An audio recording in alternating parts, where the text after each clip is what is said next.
ನಮಸ್ತೆ ಸ್ನೇಹಿತರೆ, ಇವತ್ತು ನಾವು ಪ್ರಥಮ BA ಇತಿಹಾಸ, ಭಾರತ ಇತಿಹಾಸ ಮತ್ತು ಸಂಸ್ಕೃತಿಯಲ್ಲಿ ಓದಬೇಕಾಗಿರುವಂಥ ಮುಖ್ಯವಾದ ಪ್ರಶ್ನೆಗಳನ್ನು ನೋಡಿಕೊಳ್ಳುವ. ಹಳೆಯ ಪ್ರಶ್ನೆ ಪತ್ರಿಕೆಯಲ್ಲಿ ಬಂದಿರುವಂತಹ ಪ್ರಶ್ನೆಗಳು ಯಾವುದೆಲ್ಲ ಓದ್ಕೊಳ್ಬೇಕು ಅಂತ ನಾನು ಹೇಳ್ತಾ ಹೋಗ್ತೇನೆ.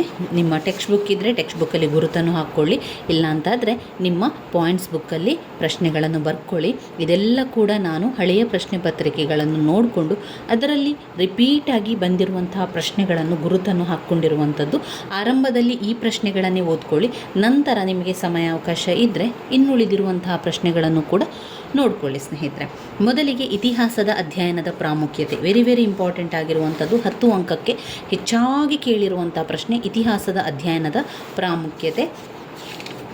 ಈಗಾಗಲೇ ಇವುಗಳನ್ನೆಲ್ಲ ನಾನು ನಿಮಗೆ ವಿವರಿಸಿದ್ದೇನೆ, ಹಳೆಯ ವಿಡಿಯೋದಲ್ಲೆಲ್ಲ ನೋಡಿಕೊಳ್ಳಿ. ಇತಿಹಾಸದ ವ್ಯಾಪ್ತಿ 5 ಅಂಕಕ್ಕೆ ಕೇಳಿರುವಂತಹ ಪ್ರಶ್ನೆ.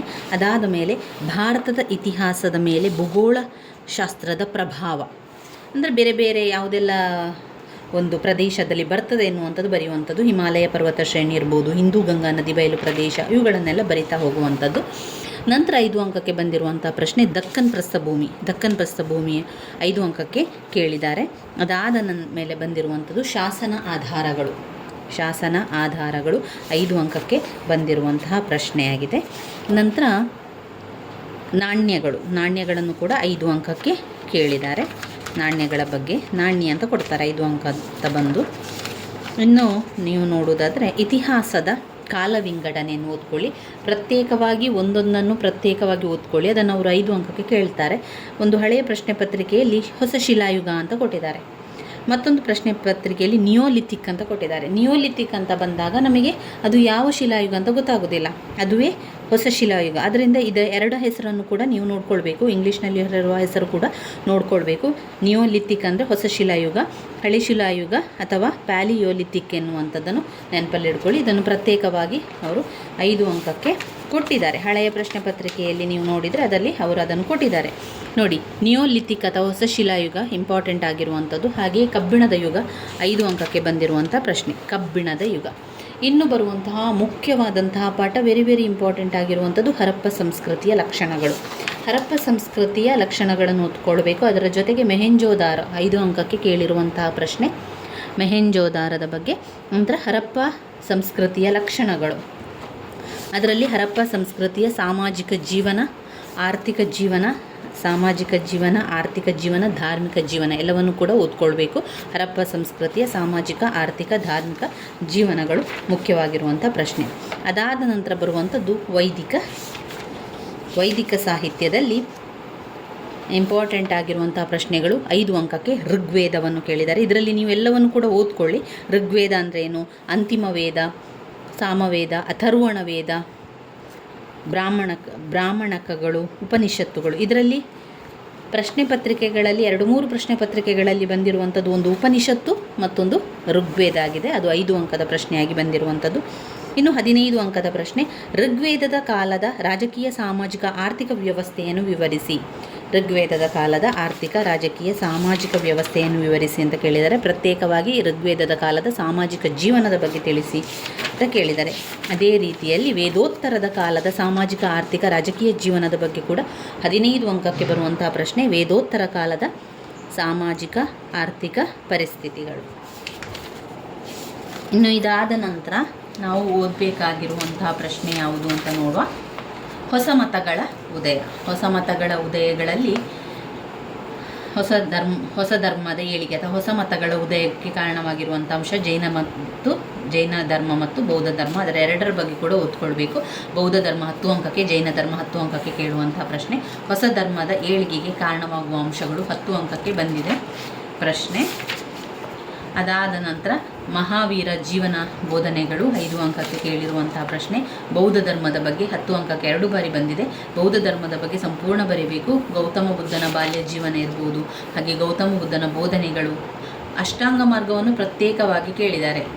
ಗೌತಮ ಬುದ್ಧನ ಅಷ್ಟಾಂಗ ಮಾರ್ಗಗಳು 5 ಅಂಕಕ್ಕೆ ಮತ್ತು 10 ಅಂಕಕ್ಕೆ ಕೇಳಿರುವಂತಹ ಪ್ರಶ್ನೆಯಾಗಿದೆ. ಪುಟ ಸಂಖ್ಯೆ 67 ನೋಡಿ. ಆಮೇಲೆ ಬೌದ್ಧ ಧರ್ಮದ ಅವನತಿಗೆ ಕಾರಣಗಳು ಜೊತೆಯಾಗಿ ಬರೆಯುವುದಾದರೆ ಎಲ್ಲವನ್ನು ಕೂಡ ಬರೀಬೇಕು. ಪ್ರತ್ಯೇಕವಾಗಿ ಕೇಳಿದರೆ ಅದನ್ನು ಮಾತ್ರ ನೀವು ಬರಿತಾ ಹೋದರೆ ಆಯಿತು. ನಂತರ ಇದರಲ್ಲಿ ಯಾವುದು ಮುಖ್ಯವಾದ ಪ್ರಶ್ನೆಯಾಗಿ ಬಂದಿದೆ? ಮೌರ್ಯರ ಸಾಮ್ರಾಜ್ಯದಲ್ಲಿ ಸೆಲ್ಯೂಕಸ್ನ ಬಗ್ಗೆ 5 ಅಂಕಕ್ಕೆ ಕೇಳಿದ್ದಾರೆ. ಸೆಲ್ಯೂಕಸ್ ಪುಟ ಸಂಖ್ಯೆ 89ರಲ್ಲಿದೆ ನೋಡಿ, ಸೆಲ್ಯೂಕಸ್ನ ಬಗ್ಗೆ. ಹಾಗೆ ಅಶೋಕ, ರಾಜ ಅಶೋಕನ ಬಗ್ಗೆ, ಕಳಿಂಗ ಯುದ್ಧದ ಬಗ್ಗೆ ಕೇಳಿದ್ದಾರೆ, ಅದನ್ನು ಓದ್ಕೊಳ್ಬೇಕು. ಆಮೇಲೆ ಮೌರ್ಯರ ಆಡಳಿತ 15 ಅಂಕಕ್ಕೆ ಬಂದಿರುವಂತಹ ಪ್ರಶ್ನೆ, ವೆರಿ ವೆರಿ ಇಂಪಾರ್ಟೆಂಟ್ ಆಗಿರುವಂಥ ಪ್ರಶ್ನೆ. ಮೌರ್ಯರ ಆಡಳಿತದ ಬಗ್ಗೆ, ಸಂಪೂರ್ಣ ಮೌರ್ಯರ ಆಡಳಿತದಲ್ಲಿ ಅವರ ಒಂದು ಆಡಳಿತ, ಸ್ಥಳೀಯ ಆಡಳಿತ ಆಗಿರ್ಬೋದು, ಪ್ರಾಂತೀಯ ಆಡಳಿತ ಆಗಿರ್ಬೋದು, ಎಲ್ಲವನ್ನು ಕೂಡ ಬರಿತಾ ಹೋಗಬೇಕು. ಅವರ ವಾಸ್ತುಶಿಲ್ಪ ಅದೆಲ್ಲ. ನಂತರ ಬಂದಿರುವಂಥ ಪ್ರಶ್ನೆ ಮೌರ್ಯರ ಅವನತಿ. ಇದು ಕೂಡ ವೆರಿ ವೆರಿ ಇಂಪಾರ್ಟೆಂಟ್ ಆಗಿರುವಂಥ 15 ಅಂಕದ ಪ್ರಶ್ನೆ. ಮೌರ್ಯರ ಅವನತಿಗೆ ಕಾರಣಗಳು.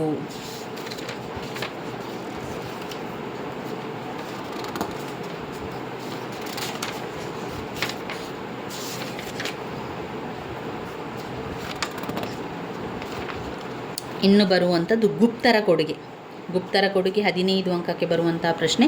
ಗುಪ್ತರ ಸಾಹಿತ್ಯ, ವಿಜ್ಞಾನ, ಕಲೆಗೆ ಇರುವಂತಹ ಕೊಡುಗೆಗಳು, ಅವರೇನೆಲ್ಲ ಹೇಳಿದ್ದಾರೆ, ಸಾಹಿತ್ಯ ಕ್ಷೇತ್ರಕ್ಕಿರ್ಬೋದು ಅಥವಾ ವಾಸ್ತುಶಿಲ್ಪಕ್ಕೆ ಏನೆಲ್ಲ ಕೊಡುಗೆಗಳನ್ನು ಕೊಟ್ಟಿದ್ದಾರೆ ಅಂತ ಬರಿತಾ ಹೋಗುವಂಥದ್ದು.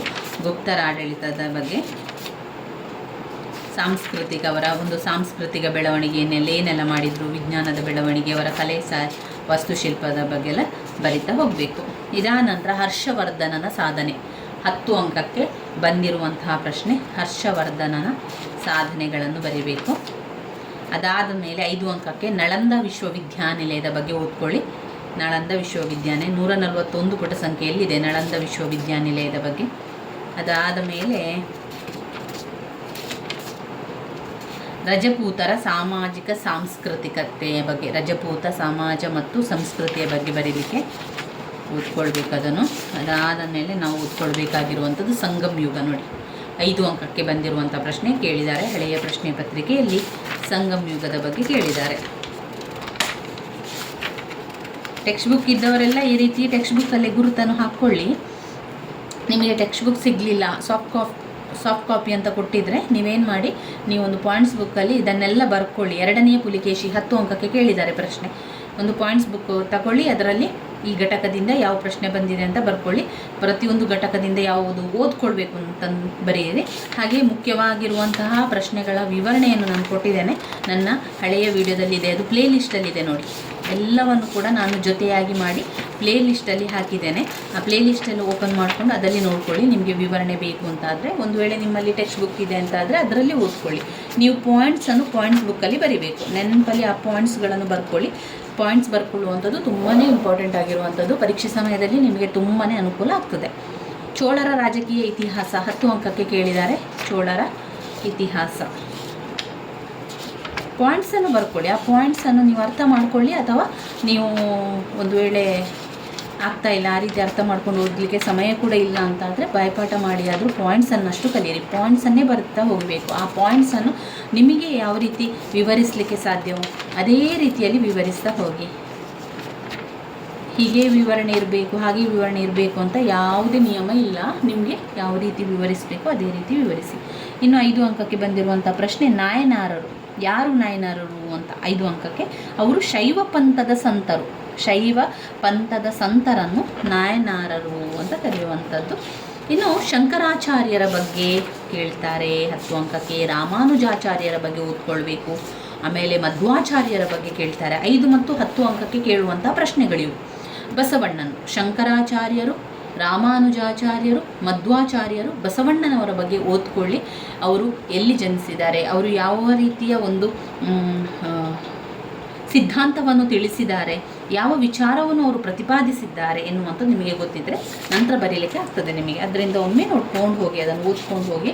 ಇಲ್ಲ ಅಂತಾದರೆ ನಾನು ಅದನ್ನು ಪ್ರತ್ಯೇಕವಾಗಿ ವಿಡಿಯೋ ಮಾಡಿದ್ದೇನೆ. ಶಂಕರಾಚಾರ್ಯರ ಬಗ್ಗೆ, ಬಸವಣ್ಣನವರ ಬಗ್ಗೆ ಪ್ರತ್ಯೇಕವಾಗಿ ನನ್ನ ವಿಡಿಯೋಗಳನ್ನು ನೀವು ನೋಡಿದರೆ ಅದರಲ್ಲಿ ಗೊತ್ತಾಗ್ತದೆ. ಅದರಲ್ಲಿ ನಾನು ಸಂಪೂರ್ಣವಾಗಿ ವಿವರಿಸಿದ್ದೇನೆ, ಅದನ್ನು ನೀವು ಕೇಳ್ಕೊಳ್ಬೋದು. ಇನ್ನು ಸುಲ್ತಾನ ರಜಿಯ ಬಗ್ಗೆ 5 ಅಂಕಕ್ಕೆ ತುಂಬ ಸಲ ಕೇಳಿದ್ದಾರೆ. ಸುಲ್ತಾನ ರಜ್ಯ 5 ಅಂಕಕ್ಕೆ. ಇನ್ನು ಗಯಾಜುದ್ದೀನ್ ಬಲ್ಬನ್ ಅವನ ಬಗ್ಗೆ ಕೂಡ ಸ್ವಲ್ಪ ಓದ್ಕೊಳ್ಳಿ.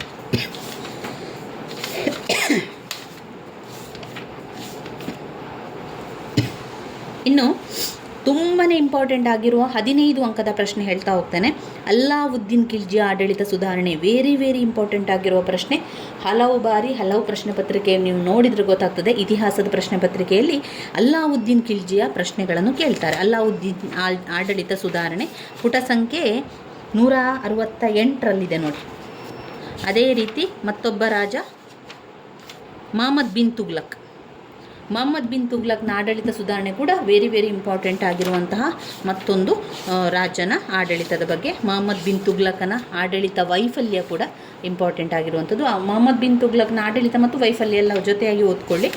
ಇನ್ನು ಮತ್ತೊಬ್ಬ ರಾಜ ಫಿರೋಜ್ ಶಾ ತುಗ್ಲಕ್ನ ಬಗ್ಗೆ ಕೂಡ ಪ್ರಶ್ನೆಗಳು ಬರ್ತದೆ. ಅದು ಕೂಡ 15 ಅಂಕದ ಪ್ರಶ್ನೆ. ಅಲ್ಲಾವುದ್ದೀನ್ ಖಿಲ್ಜಿ, ಮಹಮ್ಮದ್ ಬಿನ್ ಹಾಗೆ ಫಿರೋಜ್ ಶಾ ತುಗ್ಲಕ್, ಈ 3 ರಾಜರ ಬಗ್ಗೆ ಕೂಡ ಓದ್ಕೊಳ್ಳಿ. 3 ರಾಜರ ಆಡಳಿತ ಕೂಡ ವೆರಿ ಇಂಪಾರ್ಟೆಂಟ್. ಇನ್ನು ಬರುವಂಥದ್ದು ಭಕ್ತಿಪಂಥ ಕೂಡ ತುಂಬಾ ಮುಖ್ಯವಾಗಿರುವಂತಹ ಪ್ರಶ್ನೆಯಾಗಿದೆ.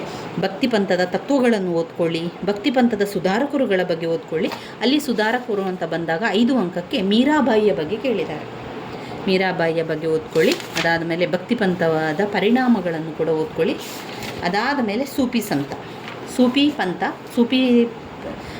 ಪಂಥದ ತತ್ವಗಳನ್ನು ಓದ್ಕೊಳ್ಬೇಕು. ಸೂಫಿ ಸಂತರುಗಳ ಬಗ್ಗೆ ಖ್ವಾಜಾ ಮೊಹಮ್ಮುದ್ದೀನ್ ಮತ್ತು ನಿಜಾಮುದ್ದೀನ್ ಜೌಲಿಯಾ ಇವರಿಬ್ಬರ ಬಗ್ಗೆ ಓದ್ಕೊಳ್ಬೇಕು. 5 ಅಂಕಕ್ಕೆ ಕೇಳ್ತಾರೆ. ಅವರಿಬ್ಬರೇ ಇರುವಂಥದ್ದು ಸೂಫಿ ಸಂತರುಗಳು ಅಂತ ಬಂದಾಗ ಖ್ವಾಜಾ ಮೊಹಿನುದ್ದೀನ್ ಚಿಸ್ತಿ ಮತ್ತು ನಿಜಾಮುದ್ದೀನ್ ಜೌಲಿಯಾ ಇವರ ಬಗ್ಗೆ ಓದ್ಕೊಳ್ಬೇಕು. 5 ಅಂಕಕ್ಕೆ ಕೇಳ್ತಾರೆ. ಇನ್ನೊಮ್ಮೆ ಹಳೆಯ ಪ್ರಶ್ನೆ ಪತ್ರಿಕೆಯನ್ನು ಕೂಡ ನೋಡಿಕೊಳ್ಳುವ. 2022ರ ಹಳೆಯ ಪ್ರಶ್ನೆ ಪತ್ರಿಕೆಯಲ್ಲಿ ಬಂದಿರುವಂತಹ ಪ್ರಶ್ನೆಗಳು 5 ಅಂಕದ ಪ್ರಶ್ನೆಗಳು. ಋಗ್ವೇದದ ರಾಜಕೀಯ ವ್ಯವಸ್ಥೆ, ಹರ್ಷವರ್ಧನ, ರಾಮಾನುಜಾಚಾರ್ಯರು, ನಾಯ್ನಾರರು, ಇಬ್ರಾಹಿಂ ಲೋಧಿ, ಸೂಫಿ ಪಂಥ ಅಂತ ಬಂದಾಗ ಎಲ್ಲವನ್ನು ಕೂಡ ಬರಿತಾ ಹೋಗುವಂಥದ್ದು. ಮೊದಲಿಗೆ ಸೂಫಿ ಪಂಥದ ತತ್ವಗಳನ್ನು ಬರೀರಿ, ಸೂಫಿ ಸಂತರುಗಳು ಯಾರು ಅಂತ ಬರೀರಿ, ಅದರೊಳಗಿರುವಂಥ ವಿಚಾರಗಳನ್ನು ಬರಿತಾ ಹೋದ್ರಾಯಿತು. ಅಷ್ಟಾಗುವಾಗ 1.5 ಪುಟದಷ್ಟು ನಿಮಗೆ ಬರೀಲಿಕ್ಕೆ ಆಗ್ತದೆ. ಇನ್ನು ವಿಭಾಗ ಬಿ ಅಂತ ಬಂದಾಗ 10 ಅಂಕದ ಪ್ರಶ್ನೆಗಳು. 3ರಿಂದ 4 ಪುಟದಷ್ಟು ಉತ್ತರವನ್ನು ಬರಿಬೇಕು.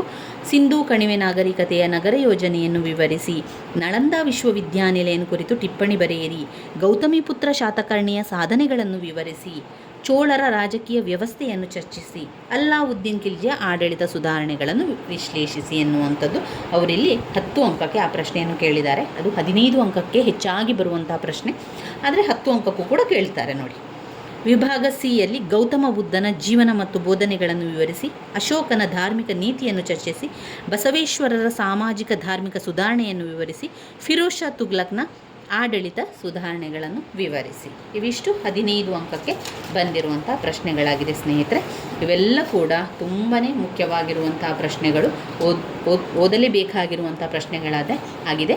ನನ್ನ ವಿಡಿಯೋಸ್ ಎಲ್ಲ ನಿಮಗೆ ಇಷ್ಟ ಆಗಿದ್ದರೆ ಲೈಕ್ ಕೊಡಿ, ಶೇರ್ ಮಾಡಿ, ಸಬ್ಸ್ಕ್ರೈಬ್ ಮಾಡಲಿಕ್ಕೆ ಮರಿಬೇಡಿ ಸ್ನೇಹಿತರೆ. ಧನ್ಯವಾದಗಳು.